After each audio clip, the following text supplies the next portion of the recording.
All right, I appreciate everybody obliging a little detour into basketball yesterday. We actually have a ton of basketball content on Panther-Lair.com right now if you want to get ready for Pitt's exhibition game against Providence. Want to know all the big storylines? We actually got a great notebook up on Panther-Lair.com if you want to get into a little bit of hoops conversation. Some funny stuff from Brandon Cummings, who named no fewer than 5 of his teammates as dogs. And actually, the quotes are pretty good when he talks about some of those guys. So we got a lot of basketball content there. Obviously, did a Morning Pitt yesterday about hoops. And we appreciate everybody checking that out. Obviously, as basketball season gets closer, we dive into it headlong in December and January, and football season is over. We'll have lots of basketball content. But for today, it's Friday, and you know what that means. It means it's time to head back to the mailbag, or my favorite day of the week, hopefully your favorite day of the week, for lots of reasons, not the least of which being that it's time for the Morning Pitt Mailbag. So we take questions from Pitt fans on Panther-Lair.com, and we answer as many as we can here on the Friday edition of the Morning Pitt. We got great questions, so no need to delay. Let's dive into it, the Morning Pitt Mailbag, right here on youtube.com/Panther-Lair.com.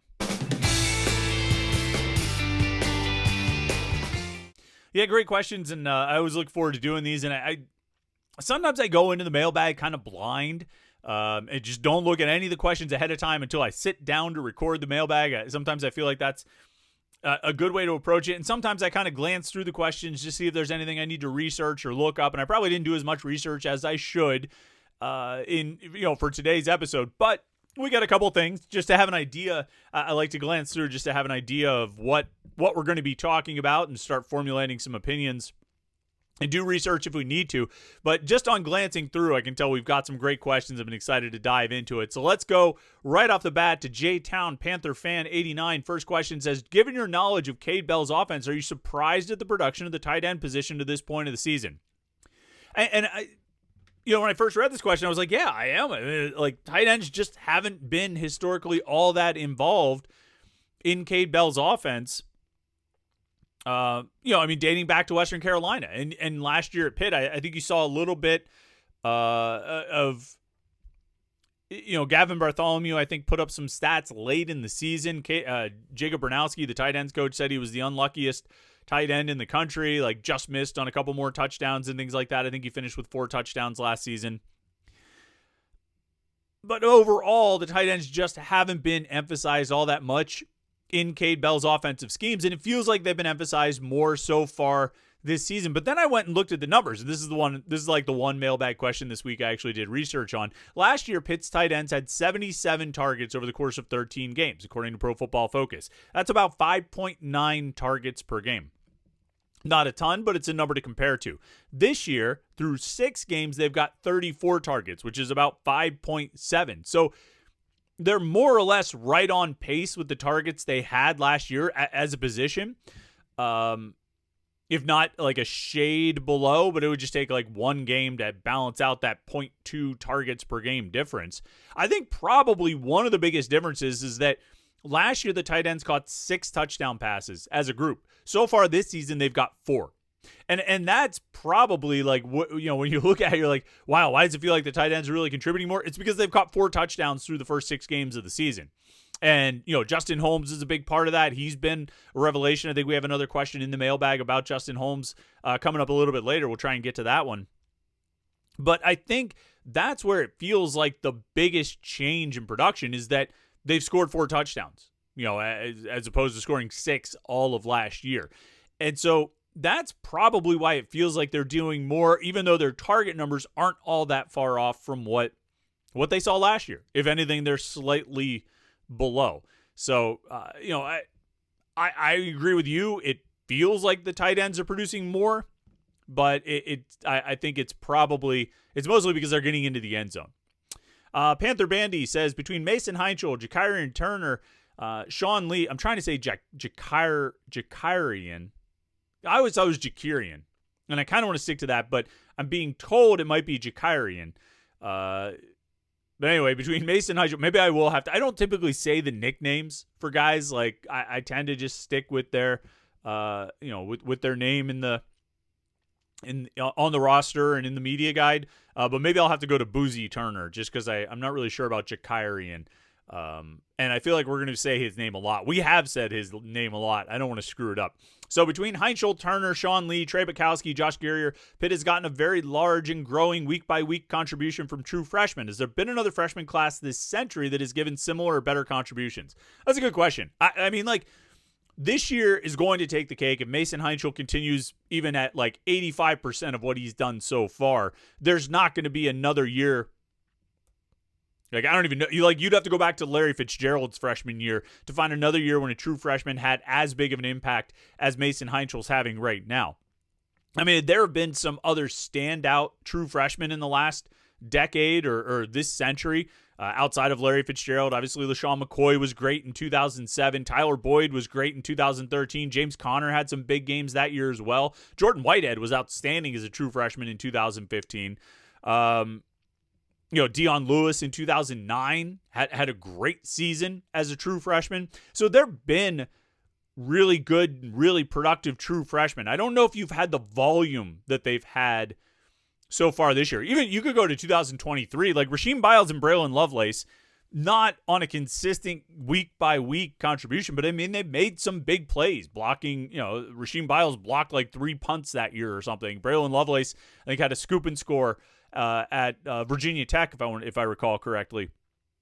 So those guys made plays, but I think in terms of broadly across the volume of players who are contributing right now as true freshmen, you're always going to be skewed toward a situation where you have a true freshman quarterback playing like Mason Heinschel is. But Turner's been great or really good, and I think he's got a chance to be elite. Sean Lee has been really good as a corner. Trey Bukowski's been really good as a kicker. And Josh Guerrier kind of lurking behind Cruz Brookins, Kavir Baines-Marquez, but obviously making a contribution on special teams with the block punt at Florida State last week. So, this group has a chance. And again, it's skewed by the fact that there's a quarterback involved. This group has a chance to be one of the most productive true freshman classes Pitt's had in a long time, maybe ever. R. Doyle 65, the question that everybody's asking, do you see any WPIAL prospects that have decommitted from Penn State that have a chance of landing at Pitt? And I think everybody's wondering about that. I mean, there's guys in the 2026 class. There are guys in the 2027 class that everybody's sort of keeping an eye on. I think you look at that 2026 recruiting class, there's a lot of guys, those are the guys who are seniors right now. There's a lot of those guys that are still sort of standing by their Penn State commitment, waiting to see what happens. And obviously, if Penn State were to hire, Terry Smith, I think that would go a long way in keeping most of those, particularly Western PA guys, in the fold. But if you get a shot at a guy like Matt Sieg from Fort Cherry, the safety prospect, just do everything, superstar athlete, in high school who could come here and play safety at Pitt, I mean, I think that would be one you would really want to make a push for. And he's been to Pitt, he's been around Pitt. I think maybe there will be an opportunity there. Maybe a guy like a David Davis, although I don't know if Pitt was pushing all that hard for him to begin with. Gabe Jenkins at Amani Christian, a junior, a guy that you want to, make a push for, keep an eye on, and try to land. It'll be tough because the thing about, and we said this on the live show on Wednesday night, Jim and I, it sounded like I said Gemini. Jim and I talked about it. And one of the difficult things with these guys who are committed to Penn State or decommitting from Penn State, I mean, there are a lot of really good prospects, and that doesn't mean Pitt can't get them, but it does mean that there are going to be a lot of schools going after them. And so I think it will be a challenge. You're not just sort of picking off, lightly recruited guys or guys who aren't going to have a lot of attention on them. And so even if some of these guys do decommit, and I think more will, you're going to be in battles for them. So my best advice, if you're Pitt and you want to get some of these Penn State kids, you want to try and flip some of these guys, keep winning. Success. And then maybe hope for Penn State to maybe slip up a little bit.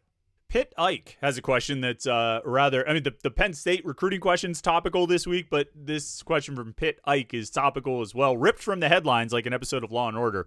Might the issues that surround Pitt and the Steelers sharing Acrisure Stadium start discussions of Pitt moving away from the relationship with them? This feels louder than it's ever been. And so there's a reply from anon6228239_scout. Like, can't you just change that to like Bill? Like, does it have to be that long? But there's a reply to Pitt Ike's comment. Says the loudness is only coming from stooge media folks, not actual players or Steeler representatives. Granted, they probably wouldn't voice their opinion out loud. I saw Big Ben chimed in though. Like, is it louder than it's ever been? No. Like, think of the best way to say this. There's this fallacy where when you see people talking about things on social media, it seems louder or more, publicly vocal than it probably really is. I think a majority of people who follow Pitt, who follow the Steelers, don't really care about the surface question. I think there are a lot of Pitt fans who want Pitt to have Pitt's own stadium. But I don't think that has to do with the surface at Acrisure Stadium. I think, Pitt fans want their own stadium, one, so they can have their own thing to call it their own, two, because they want to have it in Oakland and they believe that that's a good thing, three, and perhaps most importantly, and the only argument about Pitt getting a new stadium, the only one that actually makes sense or has an impact on anything, is that you could build it to be the right size. That's the only thing that matters. It doesn't matter where it is. It doesn't matter what the surface is like. It doesn't matter about sharing it. If you build a 50,000 seat stadium for Pitt, it would be perfect. And that was actually a surprisingly reasonable point that Ben Roethlisberger made. Like, if Pitt had a stadium that was 45 or 50,000, it would be bumping in there on the regular, and it will be a great place to watch. The problem with Acrisure Stadium is not that they share, it's not that it's in the north side, it's not the surface or anything like that. The problem with Acrisure Stadium is it's too big, and Pitt doesn't have a fan base to support that on like a regular, consistent basis. Now, we've all been at games that have been incredible atmospheres. Penn State games, West Virginia games, occasionally Notre Dame games. Like, we've seen great atmospheres there. But it's too big to have that kind of atmosphere when Duke comes to town, or when Syracuse comes to town, or Boston College comes to town, Louisville comes to town. It's too big for that. And so that's the biggest problem with Acrisure Stadium. That's the reason to build your own stadium. But is it a big enough reason, or a big enough issue, or a big enough problem to justify $750 million, which is that's my ballpark number that I think is what it would cost to build something in Oakland. Do I think this surface issue will lead to a split with Pitt? No, because you know what? Even if the Steelers were playing there by themselves, they would tear that surface up. Because even in recent years when it's been better, it's still like between the hash marks is all brown by midseason, by the middle of October. And that's not just because of Pitt, because as everybody's pointed out, Pitt hasn't been there in like 2 weeks. There hasn't been a game there in 2 weeks by anybody. And the surface still looked like that. It's a matter of facilities management. It's a matter of maintaining the surface and the turf and finding a new way or a better way to do that. I think that is the only real thing that will come out of this, is that potentially whoever is in charge of the surface at Acrisure Stadium will make it better. J-Town Panther Fan 89 says, I've listened to, uses quotes, reporters make the blanket statement the past couple of days that recruits commit to a university and not a coach. I think that is a lie. A recruit commits first and foremost to a coach. I'm not saying what the university offers education-wise doesn't come into play, but to make a blanket statement like that is way off base. Do you agree? As a blanket statement, yeah, I agree. I think the vast majority of kids do commit to coaching staffs. I think the vast majority of kids will decommit when there's a coaching change, unless it's, the new hire is promoted from within, or like a slam dunk home run hire who's able to hold everybody in the fold. For the most part, kids commit to the coaching staff. They're supposed to commit to the school. They're supposed to commit to the education and all this stuff. But for the most part, they commit to a coaching staff. I think there are exceptions, though. And exceptions where not necessarily, like, you probably have a couple exceptions like Vanderbilt, Stanford, maybe Duke or somebody where you do commit to the education. And so maybe you stay even through a coaching change because you're committed to the academic opportunities. But I think I think like there are some exceptions where depending on the program, right? Like maybe Penn State is one of these, Ohio State, Alabama, Texas, Florida, some of these, like maybe Florida, some of these bigger brands, the blue blood brands, there the kids might be committing. I mean, they're still committing to the coaches, and the coaches are still the biggest factor, but the allure of that blue blood brand is stronger than it is, for kids who are committed to Oregon State right now, or kids who are committed to UCLA, or kids who are committed to Virginia Tech right now, where the brand is not quite as much of the draw. I think with some of these blue blood type programs, the brand is the draw, or a big part of it. And so in those cases, I think kids do commit to the university. But for the most part, I agree with you. I think they commit to a coach, and that's the that's the big draw. Smenjit says, is this Pitt's best quarterback room since Walt Harris was pushed out? I don't get a lot of wins, right? Like you guys know that if you've watched these Morning Pitt videos or the live show. I take L's all the time. Bengali Kamara took a big L on that one. It happens. But, I've been talking up this quarterback room for a long time. I think you go back to spring camp when it was Eli Holstein, Mason Heinzel, and Julian Duggar, and I was talking up this quarterback room. When they replaced Duggar with Cole Gonzalez, I talked up this quarterback room because of just sort of the dynamics of it, where you've got this returning starter who led the team to a 7-0 start last year. You've got one backup as a guy with a ton of experience in the offense. The other backup is this freshman that everybody keeps raving about and seems like the next big thing.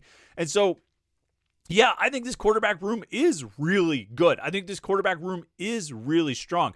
And I know we've all spent the last 2 weeks pointing out all the ways that Mason Heinzel is better than Eli Holstein, how he's been, performed better than Eli Holstein and run the offense better than Eli Holstein. But the reality is Eli Holstein did go 7-3 as a starter last year. He did get them to a 7-0 start. He is a competent quarterback. And if that's your backup, like you could do a lot worse than Eli Holstein as your backup quarterback. And Cole Gonzalez as your emergency number 3 guy. Is it the best quarterback room since Walt Harris left? I mean, I don't really know. Like, what would even be the comparison? Like, 2017, they had 2 NFL quarterbacks. They had Max Brown, but then they had Ben DiNucci and Kenny Pickett. So, I mean, is that... Like, I don't even know what your comparison point is for, like, the last time they had a quarterback room that looked as good as this one. And, like, maybe... Or I don't want to just say looked as good as this one, but, like, it's a functionally effective quarterback room where I think you've got a really good starter and some really good depth that ideally, obviously, best case scenario, you don't have to go to that depth, but if you do, you probably feel pretty solid about the guys you've got there. And so, I don't even know what a comparison point would be. Like, maybe when they had Tyler Palko and Joe Flacco and Luke Getsy all in the room, I guess.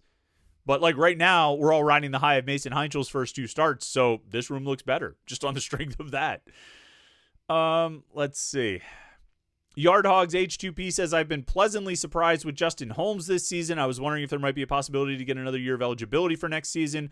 Also, it would be nice to get Lyndon Cooper back along with Raphael Williams, but those might be a reach. I only asked since the NCAA has been more lenient in granting the extra years as of late. Your thoughts? My thought is you put in a waiver for every single guy you want back. You've got effectively no limits on scholarships. I mean, you have limits, but they're limits you're never going to reach. So you basically have no limits on scholarships. The NCAA has no consistency with when they grant extra years. You might as well send in the paperwork. In worst case scenario, you get a 3-year starter at center, a 3rd-year starter at center. Worst case scenario, you get a really productive, always open wide receiver. Worst case scenario, you get a tight end who has far exceeded anyone's expectations. Like Justin Holmes, I mean, like, I'll still never stop laughing about the fact that Marshall listed him at like 5'10", and he looked like he was a fullback. And he gets to Pitt, and he's not a fullback. He's a competent, properly sized tight end. He has been exceeding expectations ever since. And so, yeah, like, why wouldn't you submit the paperwork? And if you can get an extra year, great. Like, the worst thing can happen is they just say no. So you might as well put the papers in. Let's see here. I think might have time to get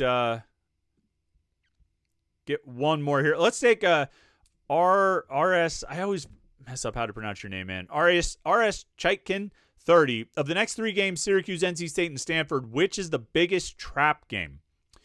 They all potentially could be traps. I don't think there's any question about that. But I would probably, out of those 3, circle the Stanford game. I think this team is still riding a high of the last 2 weeks. I think they've still got a lot of energy from Mason Heinchel, and I think they're going to go into Syracuse and take care of business tomorrow night.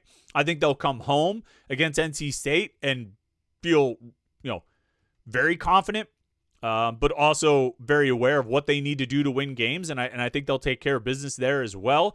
But then you go to Stanford, and you're traveling, you're far away from home, you're in a weird place, you're on the West Coast, and you've got an off week coming up after that, and then Notre Dame. Like, that might be the one I would circle. Now, look, they'll go out and lose tomorrow night to Syracuse, and say, you idiot, start taking L's again. You can't hang your hat on how good the quarterback room is anymore. But for now, that's the one I would probably circle. I think I think they've got a chance. Obviously, they have a chance, but I think they really can go on a run here. And that Stanford game might be the one that, just take care of that one, and then you're 7-2 for Notre Dame coming in. But we'll see. Look, anybody can be beat on any given day, right? We all know that. But what this team has done in the past few weeks, they've got a chance. I think they've got a chance to go on a run. Just watch out for that trip to Palo Alto. All right, great questions this week. We actually had a few left over. We'll try and get to those next week. I'll save those and come back to them if they're still relevant. But we appreciate everybody who contributes to the mailbag, everybody who asks questions. It's always fun to do these. I know I look forward to it. Hopefully you do as well. Listen, we will be live tomorrow night after the Syracuse game.